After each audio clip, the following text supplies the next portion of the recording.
Okay, hello to everybody out there. Just want to check and see. I don't know if anybody's actually out there yet. I know we haven't gotten started, but if there is, if you can tell me if you can hear me, that would be great.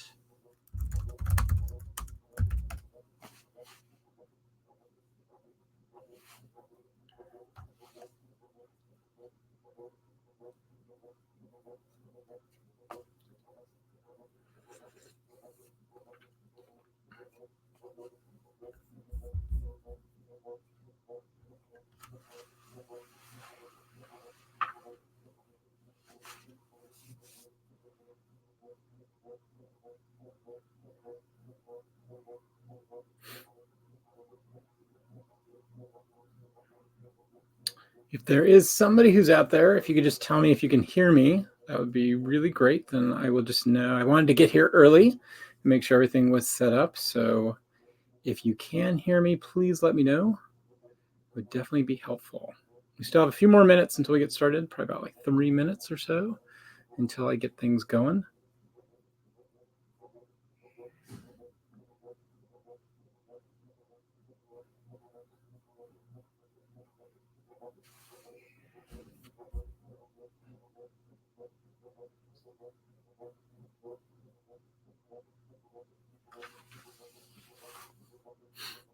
I'm just going to check with you guys again and see if you guys can hear me.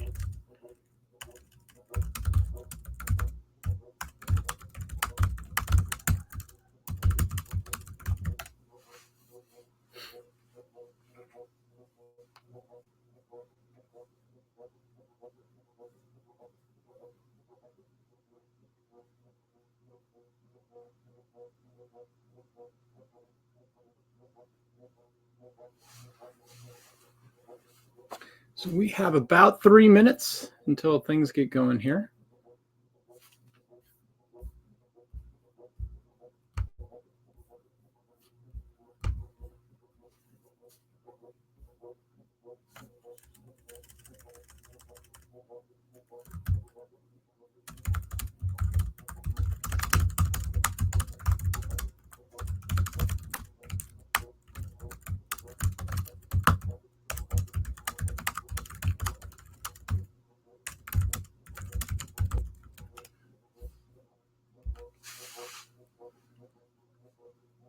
We're almost ready to get going. Oh, good. Mauricio, thank you so much. So you can hear me. Yes. That's a good thing. Last time around, it wasn't quite so good for me. So I am glad to hear that this time we are good. That definitely helps out a lot. How you doing tonight, Mauricio? Good. Excellent. So Mauricio, are you a student or a teacher, or what's your role here? Student. Excellent. Sophomore, junior, or senior? Perfect. Okay. How's AP World going?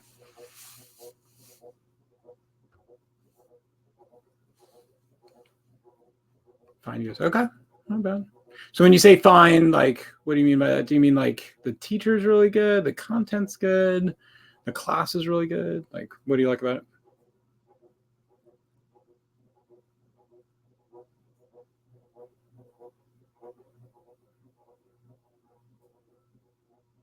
Okay.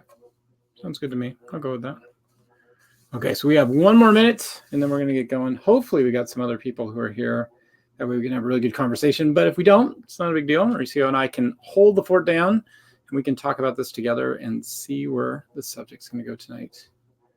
There we go. So it is 8 o'clock. So let's get going. So I'm just going to go ahead and share my screen tonight. And I know may not have a ton of people here tonight, which is fine. Hopefully people will get a chance to see this once we get going. So let me just make sure. Here we go.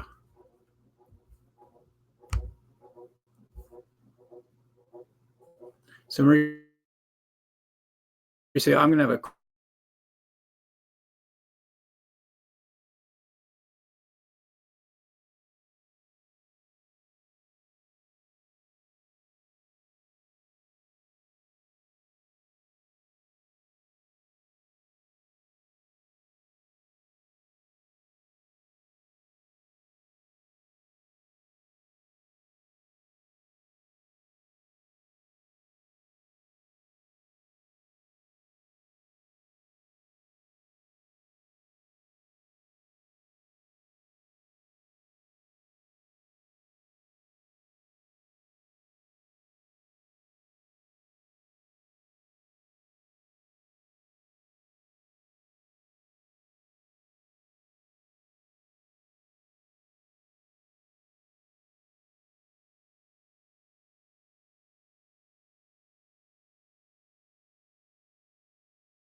Okay.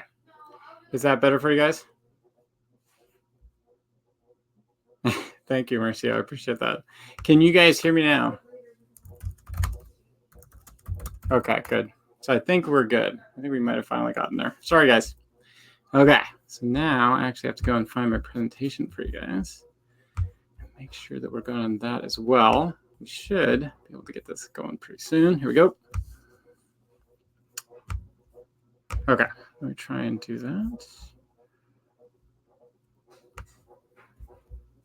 Okay, so now I just need to ask you guys if you guys can see the presentation. If we've got that, then we're good.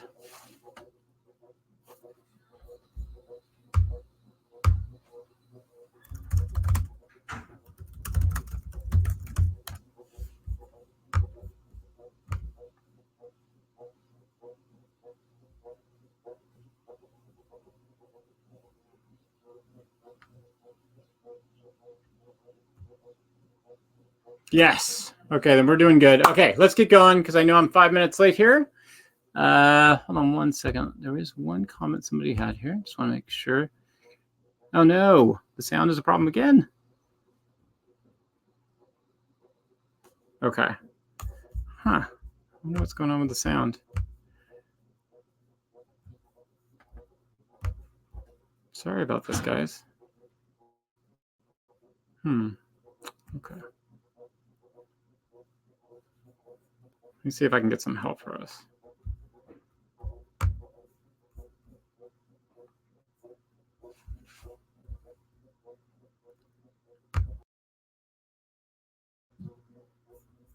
Okay, is that better? No? Okay.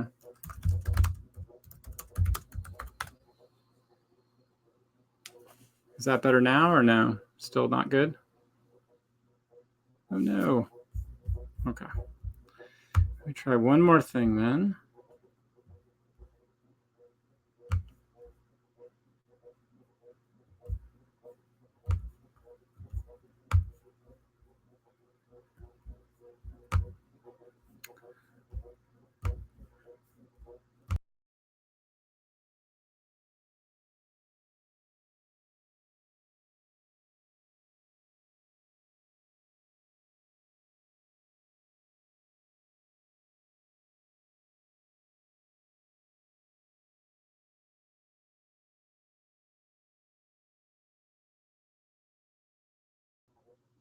Okay.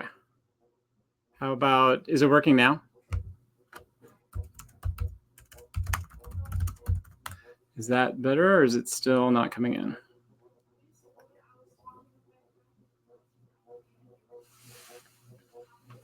Can you guys hear me now or is it still a problem? Okay, so now you can hear me. See, hopefully that continues to work and it's not going to go out. How's everybody else doing? Can the rest of you guys hear me? I hope it's finally working. Can I get one other person to say they can hear me? Yes. Okay, good. Okay, so we're going to try this again. I'm going to go for, thank goodness. Thank goodness. Okay, so I'm going to go ahead and share my screen with you guys. And we're going to, hopefully this works. Hopefully this works. I'm going to go here and see how this is going for us. Okay, so I want to make sure I've got this right. Yeah, that might be it. Okay, hopefully I've almost got this, guys. Almost.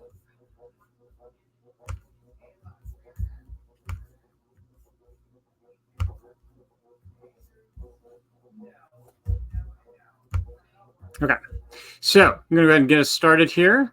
Hopefully all this will go well. Hello to everybody. I'm glad that we can finally get this going. Hopefully this is all going to be good. So how's that going? Everybody good? Okay, if there are any problems, please let me know. So, okay, so that's a comment for Maya, not for me. Okay, I think we're good. Okay, good. So let me go ahead and get going because oh my gosh, we are late and it's my fault. So I totally apologize to you guys. I want to make sure you can get the most out of this so you possibly can. So tonight we're going to be talking about gender in the post-classical age, and I'm sure you guys do not know who I am. So I have done one other streaming. I did it about a month ago. My name is James Zucker, and I teach out in Southern California. I teach at Loyola High School, which is a Jesuit high school. Very happy to work out there. Although I have to say it's very hard to be from Los Angeles right now. I'm sure you all know we're still getting over our loss with the Dodgers, but we will move on. So anyways, let me go ahead and go to the next slide very quickly. So coming up soon for you guys to think about are some of the other great streams that are going to be coming up later on this week that I'm very excited about, and I hope you will be excited about too. So the famous Patrick Lassiter is going to tomorrow night at 8 o'clock, and I'm sure he will not have technological problems. He's very good at this sort of stuff. He is going to be doing a great presentation on labor systems, which is really important for the AP World History test. Really strongly suggest that you be there for that. On Tuesday at 9 p.m. Pacific time, great teacher, Ali Thiessen, is going to be talking about religion and modern empires, which is a great connection for you guys to think about, especially when you're thinking about multiple choice, short answer, and or essay. That's a great presentation that you should definitely be there for. Wednesday at 8 o'clock, Donald Dorto, I hope I pronounced that correctly, is going to be talking about expanding land empires. On Thursday, Caroline Castellanos at 8 p.m. will be talking about answering the short answer question, which I know my students always are looking for good stuff on that. Yes, Maya can hear me. Excellent. Thank you, Maya. I appreciate that. Thursday at 11 p.m., Melissa Longnecker is going to be talking about famous travelers in the Middle Ages, which is really important on the AP test. And I know some of the examples she's going to use are really going to be important. So please be there. That would be cool. And then on Sunday,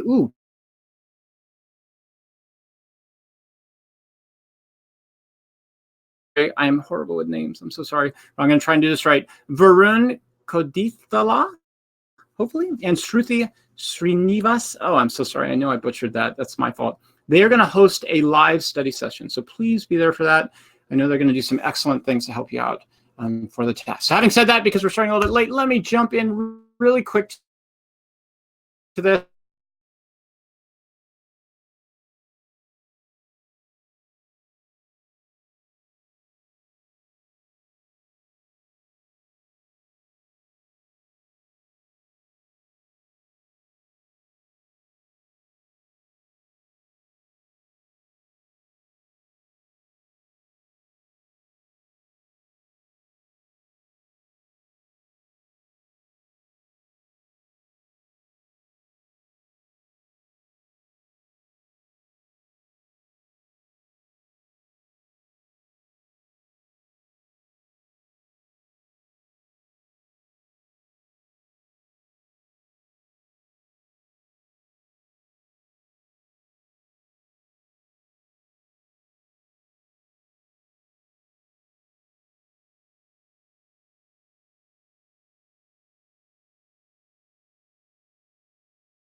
Okay.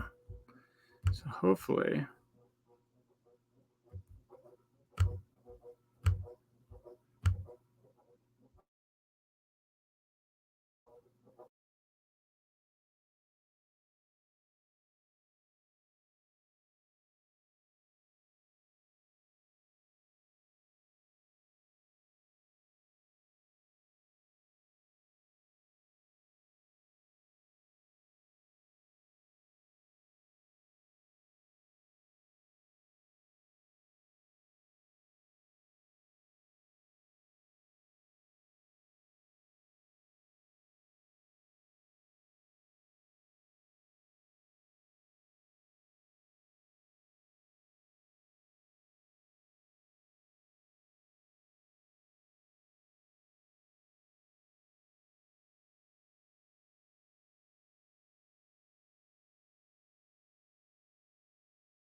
How about now, guys? Can you see me now? Sorry, I tried to restart it.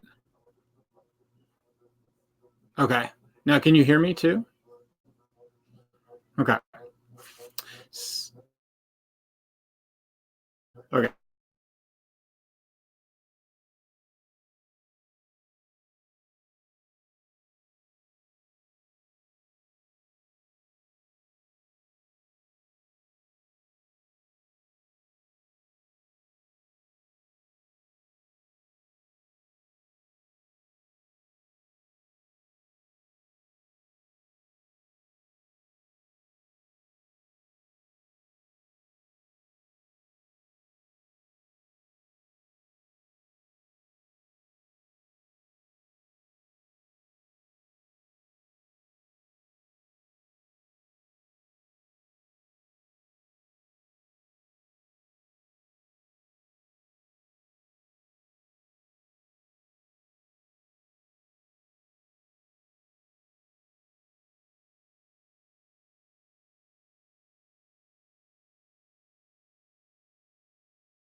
Okay, so I have an idea. Can you guys hear me now? Because I'm wondering if maybe, since we don't have a lot of time, if you can hear me, what I could just do is do the presentation without doing a conversation back and forth, because we just don't have a lot of time. Okay, so you can hear me. Okay. Okay, so let's just do this. And I know we don't have a ton of time. I really apologize for all the problems we're having, guys. It's obviously not your fault. I think there's just something going on with the site that we have to take care of. Let me do the best that I can, though, to do this for you guys. Hopefully this will work. I'm going to go ahead and share my screen. And I'm going to go to the presentation.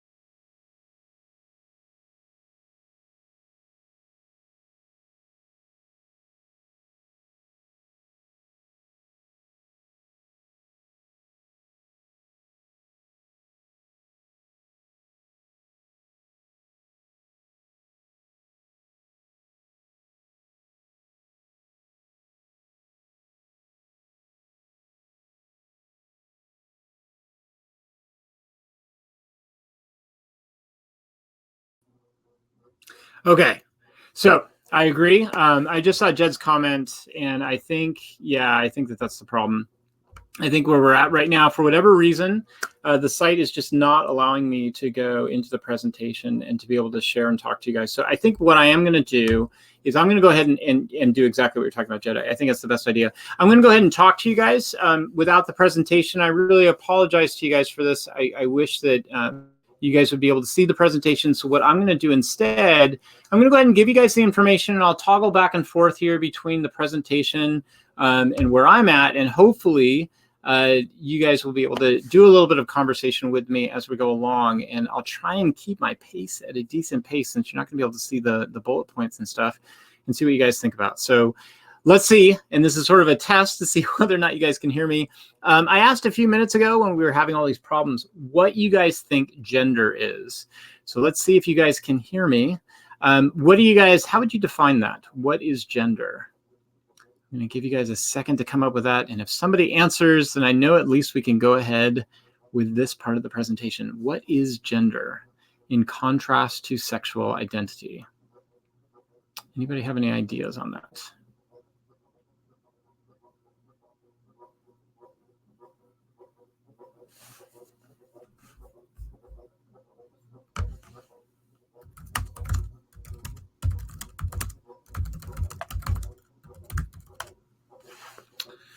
Just trying to see whether or not you guys can hear me still. I do apologize. I know this has been a long technological problem tonight.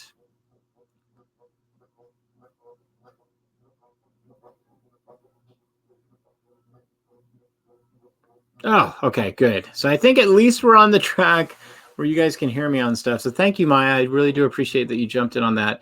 So Maya's definition for it is that gender identity is about your preference. And oh, I'm so sorry. I hope I get this right. I'm so bad with names. So is it Anushka? I hope I got that right. It's a beautiful name.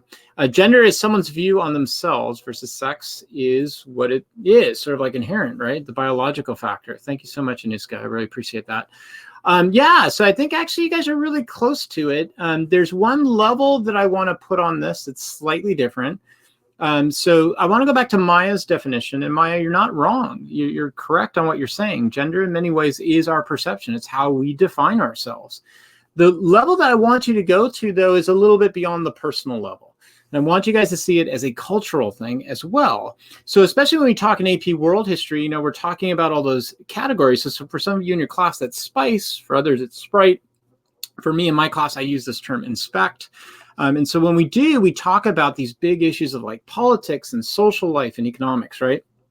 So we talk about gender, you're right. Part of gender is our own personal preference and how we define our identity. But our identity is also defined within the context of the culture that we come from. And I think there's always that tension when it comes to gender back and forth. How do I define myself? And how do I receive definitions and messages from my culture? And then how do I bridge the gap between the two? So that actually, you guys have brought up some really good points. I mean, not only are we talking about that biological sexual identity, but then when we get to gender itself, we get into these really kind of complex areas of whether or not it's an individual definition or is it a cultural definition. But the good news is you guys have it. I mean, these are some of the basic definitions that we talk about. So now what I want to do is I want to go into some of the things that happened historically with this. And so I want to start with China as our case study. And the case study that I want to go to is the Tang Dynasty. So you might remember the Sui Tang and the Song. I'm sure a lot of you guys have come up with that as of now within your classes. The Tang Dynasty actually was demonstrating a lot of power and privilege for women in the elite classes as they kind of like grew at that time. How do we know that? Well, one of the pictures I wanted to show to you, unfortunately, technology is not allowing me to do it, is a picture that we have of women riding horses in China. Now, you might look at that and say, so what? Who cares? Women riding horses in China. But it's actually really important. The women who are riding horses in China are not riding what we would call side saddle. They don't have their legs on one side of the horse. They're riding it like a man would ride it. You know, what does that tell us? Well, when we interpret a picture like that, and that's important when you guys are thinking of like your short answer questions and multiple choice questions, if you see a picture, like how do you interpret it? Well, you go to the details, right? And the details are these women who are dressed in elite dress. They're wearing silk robes. but they have their legs over the horse, not side saddle on the horse. What does that tell us in the Tang Dynasty? It suggests that women were gaining power and privilege. And why would they be gaining power and privilege at that time? Well, you guys probably know. Silk roads, right? And women are producing silk at this time from the mulberry trees. So this is probably giving them some power and prestige. But that's going to change. And this is the case with patriarchy at this time, is that oftentimes we see changes taking place for women in a positive way, and then we see regression, or we see kind of like falling back in a lot of ways. And you probably have heard about this, and this is one of those tense subjects to talk about. In the Tang Dynasty going into the Song Dynasty, there was a practice done in China called foot binding. So I know this can be very tense, and I don't want to trigger any really bad feelings on this, because I can imagine if you've heard about it or seen some pictures about it, it could raise some pretty strong emotions. But if you've ever seen or heard about how foot binding was done, it was a very difficult process. Women, when they were little girls, they would have their feet literally broken, and then bandage was taken and gauzed around the feet until the feet were basically put in very tight circumstances.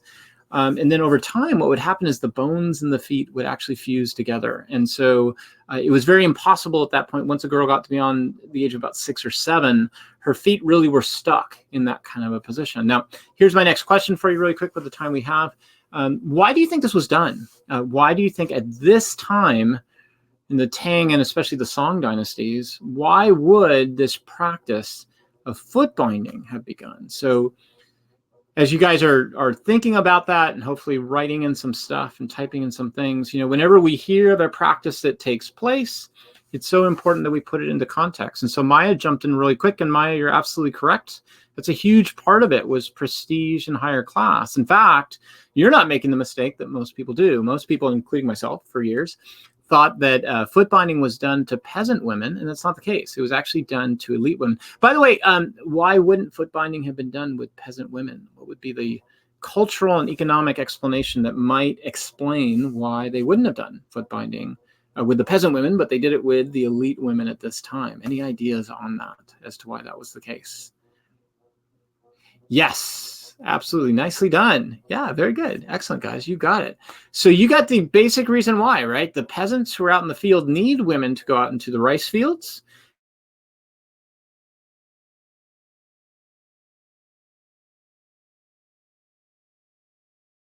So all that's important. I want to add another level onto that that's really important. So you guys have it. It's very important. But here's where it gets kind of interesting. So in the Sui, Tang, and the Song, remember, you might remember, China was expanding, right? And it was conquering places like Tibet and Vietnam and North and Korea and all these areas.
How's that? Are we back?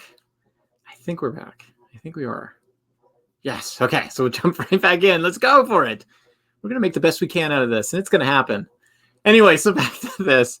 So the elite women of this time period had this happen to them in order to make a distinction, a class distinction. And that's really important in China at this time, because remember, China is based upon Confucianism, filial piety, obligations to your family of the higher class. So this is a way in many ways to use women, to use gender, to demonstrate the difference between classes. So notice here that we have gender in a way that puts women into the private sphere, that says that they are going to be defined as beautiful, that they are going to be defined as being in the elite class, that they're going to be defined as being within the household. But the purpose of it really is to make a distinction between the merchants and between the elites. So here we have a very clear definition of gender, but the definition of gender that we're getting out of this really in many ways is meant to sort of reinforce a class-based system. Okay, so now that we've done that, let's go ahead and let's go to the next place I wanted to go to, and that is the Middle East. So I really wish I had these slides for you guys, because I had some really great stuff that I wanted to get to you guys, but hopefully I can help you out with it as quickly as possible. And here's where we were going to get started off of this. So what I wanted to do with the Middle East was to talk, first of all, about the stereotypes. And if we had time, I was going to ask you guys a little bit about that, because especially in today's world, unfortunately, we have so many stereotypes going around about Islam and the treatment of women. And probably you've heard about them in the news, everything from the issue of like the burqa, women being fully covered by clothing. Or another example that's oftentimes happened is stoning that takes place under Sharia law, for women who transgress Sharia law, right? Or there's also honor killings that you hear about, these horrible practices in which women are hurt or even killed in many parts of the world where Islam is, due to whether or not they bring shame or honor to their families, right? And that becomes the stereotype that we have of Islam. The problem is, as with most things in history, it's far more complicated. So actually, when it comes to Islam, I think it's really important to put Muhammad, the Prophet Muhammad, in the context of his time. Supposedly, Muhammad's first wife, Khadijah, was someone he truly loved. And when he became the prophet of the Islamic religion, he saw Khadijah for that time period as pretty much an equal in what he was doing. And because of that, whether it was because of his religious beliefs, his love of Khadijah, he ended up doing a lot of things for women at that time period that were pretty radical and revolutionary. Like, for example, he allowed women to divorce. He allowed women to hold property for themselves. He ended a horrible practice at the time that happened called female infanticide. So at the time, young girls were not allowed to work out in the public sphere. They weren't allowed to work out in the marketplace. So if a father had too many daughters, oftentimes he saw that as sort of a double burden. On the one hand, he had to feed his daughters, and on the other hand, she couldn't bring in any money. And so there was the recording of the practice where girls would be taken out to the desert and they would be buried alive by their fathers. Muhammad put an end to this. So when we look at those kinds of practices that took place in the religion of Islam, oftentimes these stereotypes that we have of Islam don't really fit. In fact, in many ways, the Prophet Muhammad challenged many of the key elements of patriarchy for that time period. Now, I know you might be looking at that and say, aha, cool, awesome. So in other words, Islam challenged the patriarchy. They fought against it, right? Well, not exactly. Patriarchy is true of all monotheistic religions of that time period, Christianity, Islam, Judaism, and true of non-monotheistic religions. We see it in China. We see it in most parts of the world at this time period. We see it in Mesoamerica. So it's not that Muhammad is challenging patriarchy. In fact, in some ways, he keeps it alive.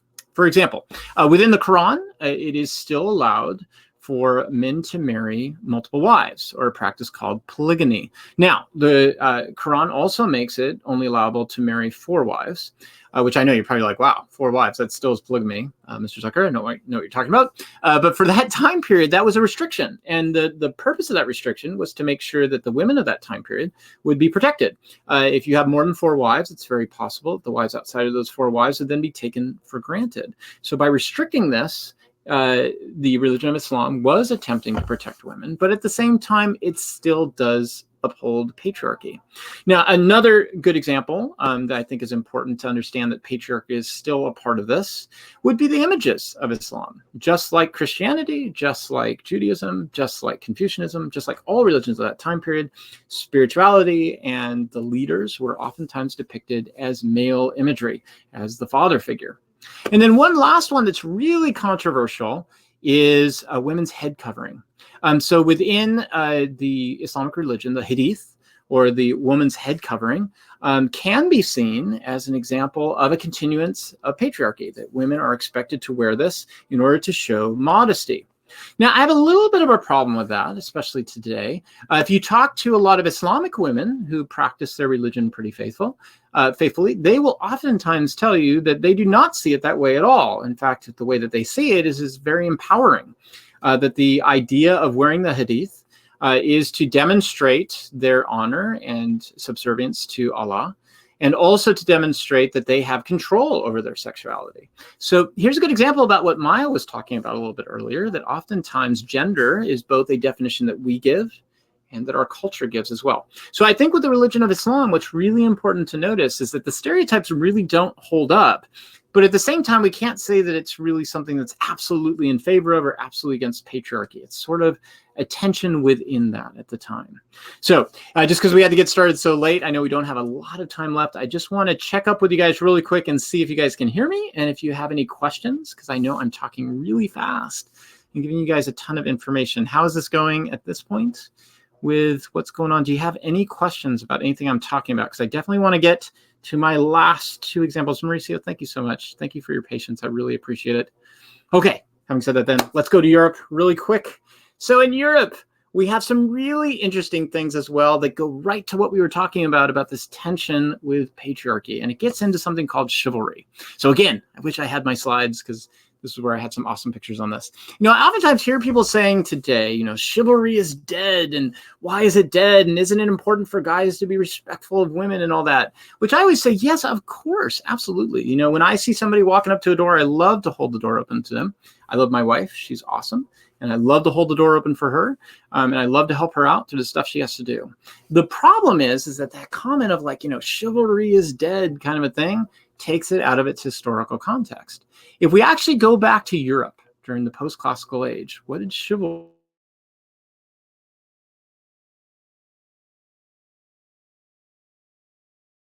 doctrines and religion and so forth? In post-classical Europe, Catholicism is really important. And one of the biggest holy people that Catholics venerate, especially at that time period, is the Mother Mary, who is considered to be the mother of Jesus, the mother of God. And Mary was put in this really strange position back at this time period. She was both put up on a pedestal, as well as that was a way to sort of like almost demean other women. Because in one hand, it wasn't consciously done, but it was just the way it was done. Mary was lifted up as the ideal of all women. What did that mean? Well, that she had faithfully given of herself to God, to have the Son of God, that she was modest, that she was humble, that she was submissive to God's authority, right? And so any woman, on the one hand, that is put up on a pedestal and she is revered. On the other hand, any woman who doesn't fit up to that somehow falls short. And that's where chivalry comes in. So chivalry was this notion that men would take care of women, that they would protect them. Well, on one hand, that sounds kind of nice, right? I mean, men opening doors for women, or at that time period, a knight taking care of a woman. But at the same time, think about what that really means. It's sort of a paternalistic way of looking at male and female relationships. So the idea being that the male is sort of the father figure in all relationships, that it's the male's job to take care of the fragile woman who cannot take care of herself outside of a private sphere or the household. This means that there's a justification then for women to be in that private sphere. Now, you get some really interesting stories that come out of this time period, by the way, because of this. Women oftentimes are seen as this ideal that men are supposed to try to protect and raise themselves up to. But any woman who falls short of that then is seen as either dangerous or possibly a woman who could be a heretic, or possibly when we get up to, for example, the witch trials, somebody who's on the outside of society who might be seen as sort of crossing the boundaries a little too much. So chivalry is another example of where our social context defines who our gender is. And yes, there were women who challenged that. Joan of Arc is a really good example of that. There you have a woman who through religious imagery, calls herself a warrior in order to fight for France against England. And she can transgress those borders. But in so many cases, women were basically seen as in need for protection. So that was the European model of chivalry. One last example, and then we'll wrap it up because we only have 4 minutes left. I'm so sorry with all the technological problems. And that is Japan. So Japan's really interesting. I love the example of Japan. And I read an article on this once that really played it out pretty interestingly. So you got to go again to the context of Japan. What do we know about Japan? Well, we know that Japan, throughout most of its history, up until the 1800s, was what we call decentralized or fragmented, meaning that there were all these local areas. And yes, there was an emperor. And at one point, the emperor was even able to establish a shogun with a shogunate. That was a island-wide sort of national military. But even during that time period, it was pretty decentralized. And in the end, every local area was governed by what was called a daimyo or a governor. So daimyo is D-A-I-Y-M-O. So daimyo. So these daimyos, they were constantly fighting amongst each other for power. And then on top of that, they would go to the emperor's court and fight for power there too. Well, how do you fight for power in the court? You form what are called transactional relationships. Okay, big word there, right? But if you use that in class, trust me, teacher's gonna love it. It's called a transactional relationship, meaning, you give me one thing and I'll give you something back. So like, for example, let's just say for a moment that I ran a store, right? Come into the store and you're gonna buy, I don't know, a soda. You give me money, I give you a soda. There's a transactional relationship, right? Well, I know this is gonna sound really bad, but what happened in Japan was a transactional relationship with relationships. Men and women would marry each other, and oftentimes women were used much more for relationships outside of marriage, so concubines and mistresses, to form alliances. And those alliances were formed in order to gain favor with the emperor. And so here you have a really good example where, again, women might seem actually empowered in the sense that women are in the court, they have power, they're a part of these alliances, but in the end, they're really being used as transactions in order to gain power to influence the emperor. So again, gender is being defined in some ways similarly to the rest of the world. Patriarchy, right? Guys are in control. They're forming alliances. They're forming power. But at the same time, women are still in that patriarchal position. They're being utilized for somebody else's power. So this then brings us back to that first slide that I had when we could actually see the slides about that difference between sexuality or sexual identity and gender. So are there differences between men and women? I would argue yes. And I don't think this is all that controversial. Obviously, when it comes to reproduction, when it comes to our biological differences, there are differences. But oftentimes, those differences are much more minute than we would think. You might hear today a lot of people talk about our differences being on what's called a spectrum. And I know a lot of people look at that and go, you got to be kidding me. There's no way that that's the case. Women have babies, right? Men don't. I mean, of course, there's no spectrum. It misses the point. Men and women in many ways are on a spectrum when it comes to the issue of gender. And the reason why is that when it comes to reproduction, it's pretty clear cut what the differences are. But when it comes to almost everything else, it's about average differences. In fact, on anything you want to look at, whether it's intelligence, artistry, even physical strength, the difference between men and women, there is an average difference. It's very minute, and it can change very much from men to women. What we do in our culture is that we oftentimes take those differences and we define them in very universal, broad ways, and that's gender. And that's when men and women get placed into these categories that are absolute. And that's when we get back to Maya's comment about how we go back and forth between how I define myself, you define yourself as a male, a female, somewhere in between on that, somewhere outside of that, and then how culture attempts to place you into these categories. When it came to the post-classical age, I would say, overall, to make sense out of this, every part of the world had patriarchy, the idea of a hierarchy of gender, but at the same time, there was constantly this battle going on to challenge the boundaries of gender. When we get up to the modern age, we're really going to see a challenge to it when it comes to the feminist movement, whether it's suffragettes with voting or eventually with feminists who are going to say, I'm not so sure this inherent difference is absolutely correct anyways. So That's the presentation. I wish we could have done more with it. I know we had a ton of technological problems. Let me do this for you guys. I know it's past 9 o'clock, and out on the East Coast, I know it's pretty late. Are there any questions that you guys have, or is there anything I can do for you before I let you go? I know this didn't go quite the way that we wanted it to.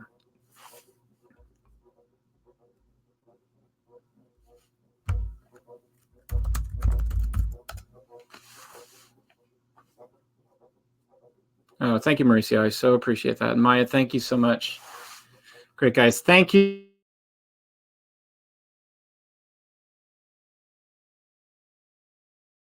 I hope next time when I see you guys, things go a little bit smoother on our end. So I will see you guys later. Have a great night out on the East Coast. See you guys.